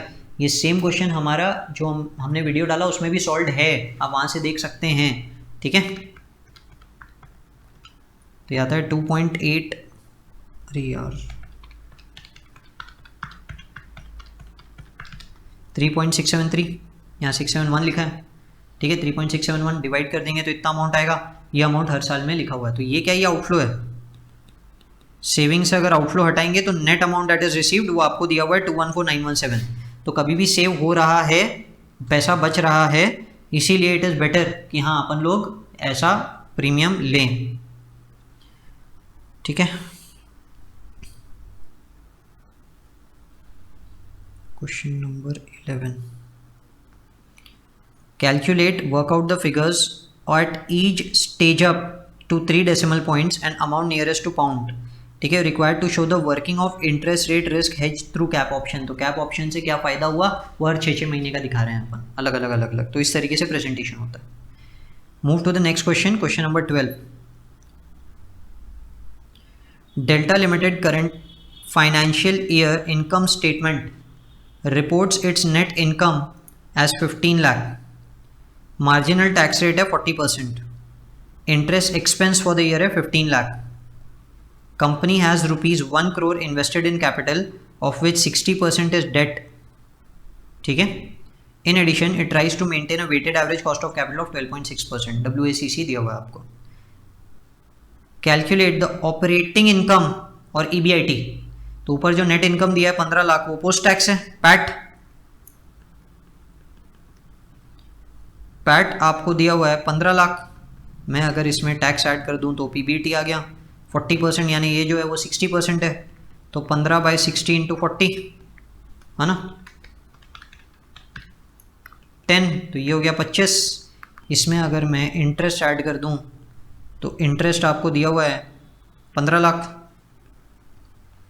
15 लाख तो वो ऐड कर दिया तो 40 लाख, 40 लाख है मेरा PBIT, अर्निंग बिफोर टैक्स। ठीक है, तो क्वेश्चन का सेकेंड पार्ट आपको बोलता है कि EVA बताओ। EVA हम ऑपरेटिंग प्रॉफिट के बेसिस पे निकालते हैं, operating profit post tax, operating profit post tax. तो पोस्ट टैक्स ऑपरेटिंग प्रॉफिट चाहिए, तो ये 40 लाख में से आप 40% माइनस कर दीजिए, यानी कि 16 लाख है ना। अब 100 लाख पे weighted average cost of capital है 12.6%, यानी 12.6 लाख नॉर्मली कमाना चाहिए, यानी इतना तो कमाना ही है। इसके ऊपर जो भी है वो इकोनॉमिक वैल्यू एडेड, तो 16 minus 12.6 3.4 is nothing but economic value added. ठीक है, आइए इसको देख लेते हैं। तो 13 है,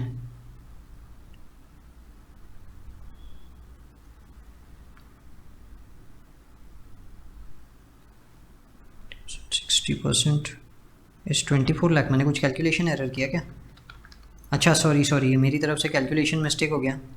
पोस्ट टैक्स ये 24 लाख है, मैंने 40% ले लिया, तो 24 माइनस 12.6 इज़ 11.4, तो 11.4 इज़ इकोनॉमिक वैल्यू एडेड। माफ़ कर दीजिएगा, वो 60% वो स्टूडियो रिकॉर्डिंग के चक्कर में वैसा हो गया, कोई नहीं।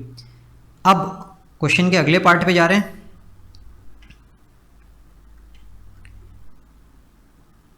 बोल रहा है delta limited has 2,50,000 shares outstanding.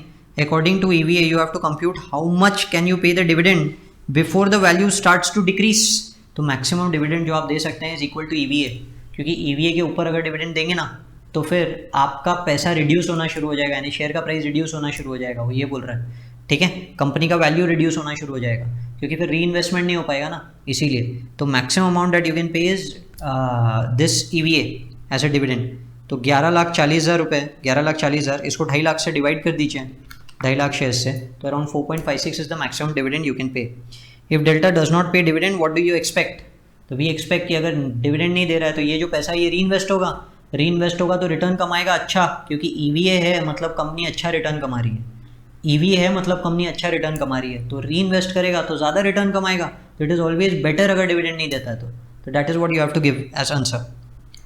अगले क्वेश्चन की तरफ बढ़ रहे हैं। 13 question, AFC wishes to acquire BCD. The shares of the two companies are 10 lakh and 5 lakh respectively. Calculate the net increase in total value of BCD. ठीक है, BCD का value increase चाहिए रिजल्टिंग फ्रॉम एक्विजिशन। उसका current growth rate है 7% और अगर AFC take over कर लेता है तो वही ग्रोथ रेट 8% हो जाएगा। तो ये डिकॉर्डेंस मॉडल से प्राइस बदलेगा। ठीक है, करंट मार्केट प्राइस है 100, करंट मार्केट प्राइस है 100 and current market price of BCD है 20 रुपये। ठीक है, 20 रुपये और एक्सपेक्टेड डिविडेंड पर शेयर है 0.6। तो कैलकुलेट द गेन और loss to the share holders of both the companies. तो चलो देखते हैं। पहले तो करंट मार्केट प्राइस से हम क्या करेंगे, return on equity of BCD निकाल देंगे। क्यों BCD का? क्योंकि BCD का प्राइस उसके बिना नहीं मिलेगा कि 8% के कारण क्या होना चाहिए, 8% ग्रोथ रेट के कारण क्या होना चाहिए। ओके, तो ये क्या होगा, फिलहाल मार्केट प्राइस 20 रुपये है, तो 20 रुपये का market price is nothing but, एक मिनट,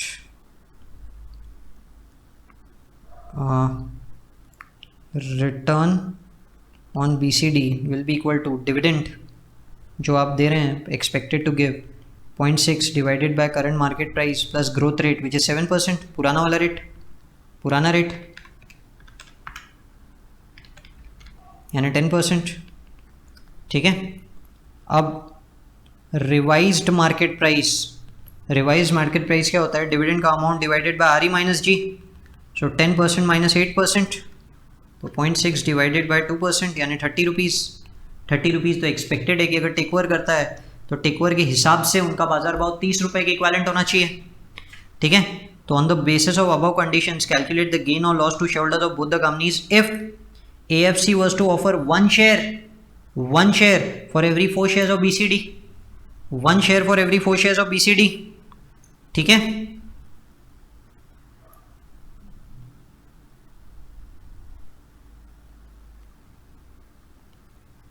तो करंट मार्केट प्राइस AFC का 100 रुपये, market price of BCD as per acquisition value, 30 रुपये बन रहा है। तो आप पोस्ट एक्विजिशन देखो, 100 रुपये इंटू 10 लाख शेयर है, ये मार्केट कैपिटलाइजेशन है, प्लस 30 इंटू 5 लाख शेयर है, तो ये मार्केट कैपिटलाइजेशन हो जाएगा, market capitalization of the company के ऑलरेडी 10 लाख शेयर है और वो बोल रहे हैं कि हम आपको हर 4 शेयर के बदले 1 शेयर देंगे, यानी आपके 5 लाख शेयर के बदले 4:1 रेशियो यानी 1,25,000। ठीक है, तो ये हो रहा है 1,150 lakh divided bye 11.25 lakh shares, 102.22 तो गेन टू, पहले तो कौन है, AFC है ना एक तो गेन टू AFC 102.22 माइनस 100, ये पर शेयर गेन है, per share, and gain to BCD के शेयर होल्डर को, यार उनको 1 शेयर मिला हर 4 के बदले, तो 4 से कंपैरिजन हो रहा है। तो पहले तो 20 रुपये का ही था ना, उनके लिए तो भाव 20 ही रुपये था पहले, तो 80 के हिसाब से 22.22। So this is the gain. Same question है पूरा का पूरा इंस्टीट्यूट की मॉड्यूल से उठाया हुआ, कुछ भी नया नहीं किया हुआ है। आइए देखते हैं। तो 22.22 और 2.22, चलो we are moving at. Question का नेक्स्ट पार्ट है calculate gain to the share holders of both the companies if AFC pays 22 rupees each share of BCD, 22 rupees देंगे हम 1 शेयर के बदले, and P ratio of AFC does not change after merger. तो ये line का मतलब है कि जो ऊपर आप 30 रुपीज़ निकाल रहे थे ना, उसको इग्नोर कीजिए, PE के बेसिस पे निकालिए, मार्केट कैपिटलाइजेशन PE के बेसिस पे निकलेगा, PE के बेसिस पे। EPS ऑफ AFC है 8 रुपये, BCD का 2.5 रुपये। ठीक है, it is assume that AFC invest its cash to earn 10%। तो इसका क्या मतलब है, इसका मतलब समझेंगे, रुको। मेरे को अगर मार्केट कैपिटलाइजेशन निकालना है तो पहले तो मेरे को दोनों कंपनीज की अर्निंग चाहिए। तो एक अर्निंग तो हो रही है 8 रुपये AFC की, 8 रुपये AFC की 10 लाख शेयर्स के लिए यानी 80 लाख रुपए, ये AFC हो गया। वैसे ही BCD की अर्निंग आपको दी हुई है 2.5 रुपये into 5 lakh shares 12.5 lakh. But there is some loss कि भाई मैं अगर सामने वाले को कैश दे रहा हूँ 22 रुपीज़ पर शेयर, उनके 5 लाख शेयर के लिए अगर मैं इतना पैसा दे रहा हूँ तो मेरा नुकसान है ना वो 10% का नुकसान, क्योंकि मेरे पास जो कैश पड़ी रहती थी उससे मैं 10% कमा रहा था, तो मेरी वो जो अर्निंग है 8 रुपये वो कम हो जाएगी ना, क्योंकि मेरी सेविंग जा रही है। मेरी सेविंग के बदले में मैं कैश दे रहा हूँ, तो कैश दे रहा हूँ तो 10% अर्निंग कम हो गई उसके ऊपर, जितनी कम होगी उतने से अर्निंग्स कम हो गई। ठीक है, so loss of saving 22 into 5 lakh का 10%, 11 लाख रुपए, तो नेट हो गया T plus 12.5 minus 11 81.5 lakhs. PE, अब PE दिया हुआ नहीं है पर ऊपर के मार्केट प्राइस 100 से निकाल सकता हूँ, 100 और 8 रुपीज़ का EPS। ठीक है, 12.5 मतलब मार्केट कैपिटलाइजेशन हो गया 81.5 मल्टीप्लाइड बाय 12.5, 1018.75 लैक्स। तो मार्केट प्राइस क्या हुआ बाद में, मार्केट प्राइस क्या हो गया 1018.75 डिवाइडेड बाय 10 लाख 101.875। तो AFC वालों को गेन कितना 101.875 माइनस 100 तो 1.875, और BCD वालों को गेन कितना, उनको तो यार 22 रुपीज़ दिया ना, तो वहीं से निकल जाएगा 2 रुपये। ठीक है, आइए क्वेश्चन नंबर 13 का आंसर देख लेते हैं।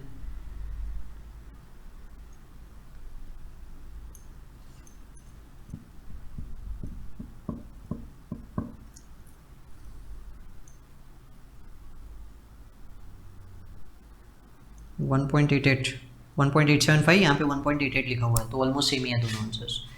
ओके, तो आई होप यहाँ तक पूरा का पूरा क्लियर है। मैं थियरी क्वेश्चंस आप लोगों के साथ डिस्कस नहीं कर रहा। अगर ये वीडियो आप लोगों के लिए हेल्पफुल रहा तो प्लीज़ लाइक दबा दीजिएगा और चैनल ज़रूर सब्सक्राइब करके रखिए। ठीक है, फॉर अपडेट्स अगेन बता रहा हूँ, टेलीग्राम चैनल की लिंक नीचे दी हुई है, वहाँ हम ये सारे वीडियो शेयर करते हैं। और अगर आप FR की फास्ट ट्रैक बैच परचेज करना चाहते हैं तो उसकी लिंक भी नीचे डिस्क्रिप्शन में दी है, वहाँ से खरीद सकते हैं। So all the best for your exams and thank you for watching the video.